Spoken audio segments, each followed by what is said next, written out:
और इस वक्त की ब्रेकिंग न्यूज की बात कर लेंगे। प्रधानमंत्री नरेंद्र मोदी आज ममता बनर्जी के गढ़ पश्चिम बंगाल में होंगे। पीएम मोदी यहां पर कई विकास परियोजनाओं का उद्घाटन, लोकार्पण और शिलान्यास करेंगे। पीएम मोदी देश की पहली अंडर वाटर टनल का उद्घाटन भी करेंगे। ये मेट्रो कोलकाता मेट्रो के हावड़ा मैदान एस्प्लेनेड के बीच चलेगी। पीएम मोदी मेट्रो समेत 15,400 करोड़ रुपए की परियोजनाओं की शुरुआत भी करेंगे। और इसके साथ ही पीएम मोदी बारासात में एक सार्वजनिक बैठक को संबोधित करेंगे। और इतना ही नहीं, बारासात में पीएम मोदी महिलाओं की जनसभा को भी संबोधित करेंगे।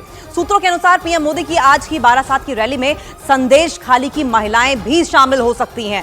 पीएम मोदी का इन महिलाओं से अलग से मुलाकात का कोई कार्यक्रम अभी तक तो तय नहीं किया गया है। इससे पहले कल कोलकाता पहुंचने के बाद प्रधानमंत्री नरेंद्र मोदी रामकृष्ण मठ और स्वामी कृष्ण महाराज के प्रमुख का स्वास्थ्य जानने के लिए एक हॉस्पिटल पहुंचे थे। लेकिन आज के दौरे की दो अहम बातें रहेंगी। एक, संदेश खाली की महिलाएं प्रधानमंत्री नरेंद्र मोदी की जनसभा में शामिल होंगी। दूसरा, अंडर वाटर टनल का पीएम द्वारा उद्घाटन किया जाएगा। यानी कि जो एक्सपीरियंस आज तक हम विदेशों में लेते थे, वो आज अपने देश में भी हम लेंगे।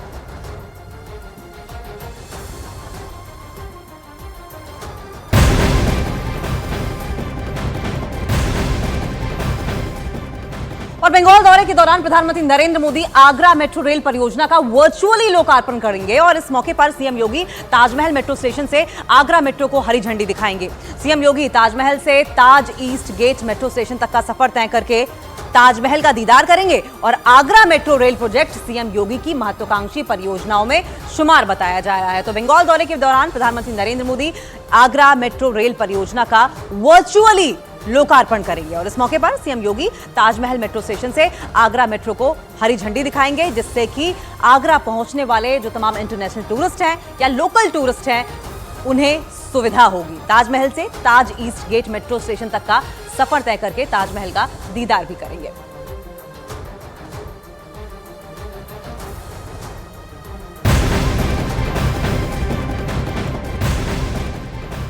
और शाहजहां शेख की कस्टडी लेने पहुंची सीबीआई की टीम खाली हाथ लौटी है।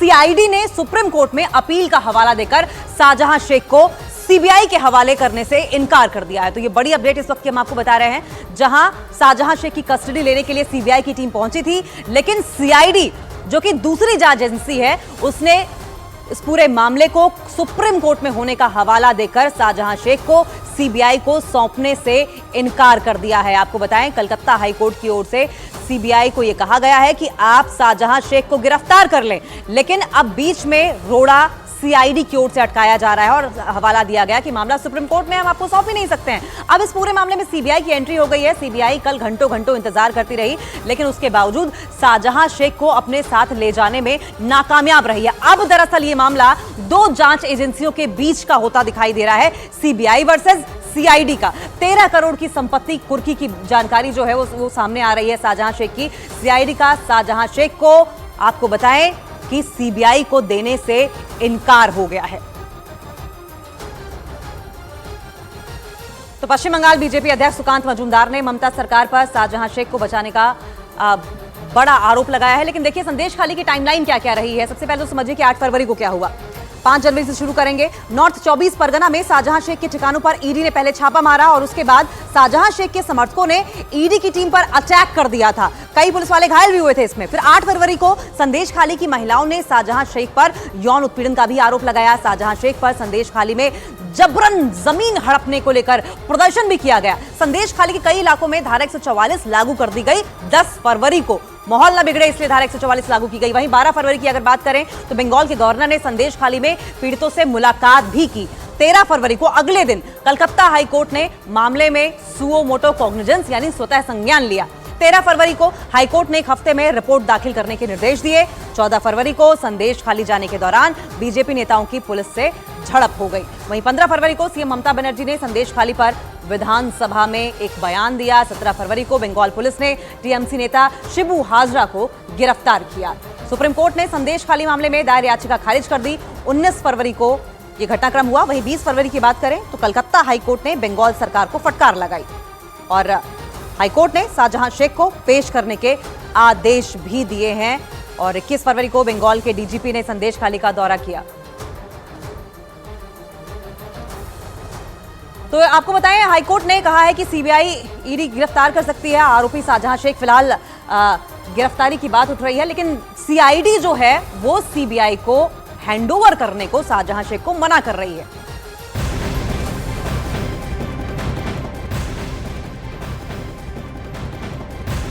और पश्चिम बंगाल बीजेपी अध्यक्ष सुकांत मजूमदार ने ममता सरकार पर शाहजहां शेख को बचाने का बड़ा आरोप लगाया है।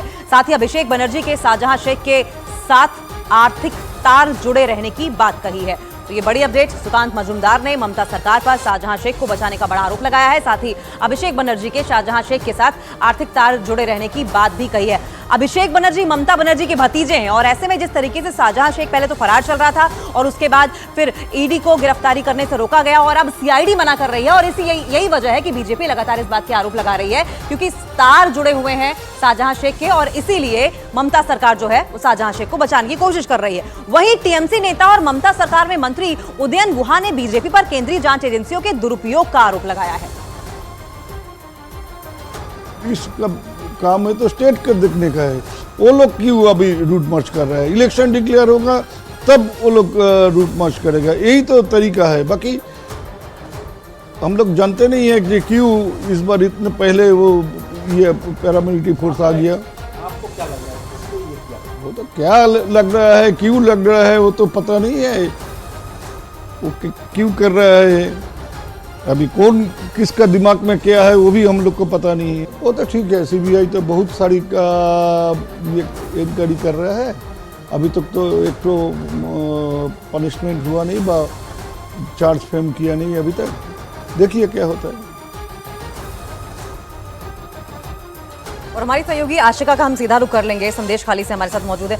आशिका, सबसे पहले तो ये बताइए, ये दो जांच एजेंसियों का फेस ऑफ दिखाई दे रहा है, सीबीआई वर्सेस सीआईडी, ऐसी नौबत क्यों आई है? देखिए, पहली बात तो मैं बारासात में हूँ, प्रधानमंत्री का कार्यक्रम यहाँ पर होने वाला है और जो कल की घटना हुई, करीब 2 घंटे इंतजार किया सीबीआई के अधिकारियों ने और पुलिस ने यह हवाला दिया कि क्योंकि राज्य सरकार सुप्रीम कोर्ट मूव कर रही है इसलिए शाहजहां को वो उनके सुपुर्द नहीं कर सकते हैं। और हालांकि सुप्रीम कोर्ट में जब राज्य सरकार पहुंची उन्होंने त्वरित इस पर जो है वो पूरी कार्रवाई हो इसकी मांग की थी, जिसको सुप्रीम कोर्ट ने उस समय सुना नहीं। लेकिन अब आगे क्या होता है, क्योंकि आज हो सकता है फिर हाई कोर्ट का रुख करे सीबीआई और ईडी। आशिका, जिस तरीके से आप वहां पर मौजूद हैं, आप आज तक हमने देखा है कि अंडर वाटर टनल का एक्सपीरियंस हमने विदेशों में ही लिया है, ये नया एक्सपीरियंस अब होने जा रहा है, पीएम एक सौगात देंगे। लेकिन संदेश खाली की महिलाएं क्या वहां मौजूद हैं जहां आप मौजूद हैं? देखिए, संभव है कि संदेश खाली की महिलाएं भी बारासात आए जहां पर आज प्रधानमंत्री का कार्यक्रम है। फिलहाल देखिए महिलाओं की तस्वीरें मैं आपको दिखाऊं, पारंपरिक परिधान जो है ना पश्चिम बंगाल का उसमें, और ये नारी शक्ति का कार्यक्रम जिसमें हम दिखाएंगे। क्या नारे लगा रही थी आप लोग अभी? मोदी जी स्वागतम, मोदी जी स्वागतम, स्वागतम स्वागतम, मोदी जी स्वागतम, स्वागतम स्वागतम। साथ ही साथ ये सवाल पूछे कि आज इस जनसभा के साथ साथ बहुत बड़ा तोहफा देने जा रहे हैं प्रधानमंत्री, एक अंडर वाटर टनल जिसमें से देश का पहली बार होगा जिसमें से मेट्रो दौड़ेगी। हम लोग का पश्चिम बंगाल में ये जो प्रकल्प प्रधानमंत्री जी उद्বোधन करेंगे, इसके लिए प्रधानमंत्री जी को हम लोग पश्चिम बंगवासी के तरफ से बहुत बहुत धन्यवाद। और आज सब नारी शक्ति के साथ में प्रधानमंत्री पहले से भी है और पश्चिम बंगाल के नारी शक्ति जैसे बार बार संदेश खाली की बात करें सबसे पहले, वही बोल रही है। संदेश खाली सिर्फ नहीं है, पश्चिम बंगाल के माने प्रांतिक अंचल में भी जैसे महिला के ऊपर धर्षण अत्याचार हो रही है, मोदी जी यहाँ पे आके नारी शक्ति को एक शक्ति देके जाएंगे। हम लोग को पास जब मोदी जी है, इस शक्ति को लेके हम घर में जाएंगे और नारी शक्ति और भी ये जो दुर्नीतिबाज सरकार है उसको उत्खात करने के लिए हम लोग लड़ाई में लगे। देखिए, तो सिर्फ संदेश खाली नहीं बल्कि पूरे पश्चिम बंगाल की महिलाएं जो हैं वो संदेश खाली की घटना को लेकर के चिंतित है और प्रधानमंत्री का आज उनके साथ खड़ा होना ये उनके लिए बड़ी बात है। आशिका, जाहिर तौर पर इस वक्त महिलाएं बड़ी उम्मीद की नजरों से देख रही हैं, पीएम मोदी का इंतजार है। और कौन सी ऐसी बड़ी परियोजनाएं होंगी जिनका उद्घाटन आज प्रधानमंत्री नरेंद्र मोदी द्वारा किया जाएगा? आशिका, देखिए, पिछले एक हफ्ते में जो है कई हज़ार करोड़ की परियोजनाएं वो दे चुके हैं, और चाहे रेल हो, चाहे फिर ऑयल हो, चाहे फिर एलपीजी की बात हो, हर क्षेत्र में जो है करीब पहले दिन 7,500 करोड़, उसके बाद उससे भी बड़ी राशि पश्चिम बंगाल को दी। आज संभव है कि ये जो रेल की परियोजना है, कई मेट्रो स्टेशन का और भी उद्घाटन होगा, कई और जो है वो चीज़ें पश्चिम बंगाल को बड़ा तोहफा पश्चिम बंगाल को आज मिलेगा प्रधानमंत्री की तरफ से।